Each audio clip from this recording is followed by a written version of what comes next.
Welcome to this tutorial.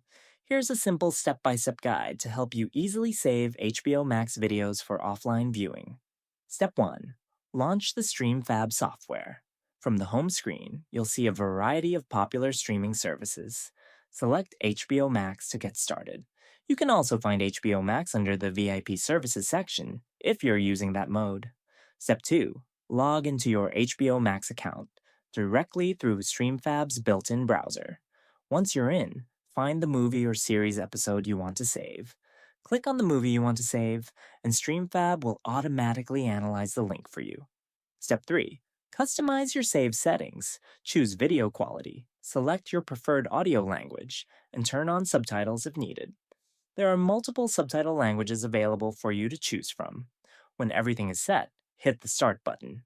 You can find the movies that are downloading in the Downloading section, and the movies that have been downloaded in the Downloaded section.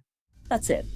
In just 3 steps, you can save HBO Max videos in high-quality MP4 format using StreamFab.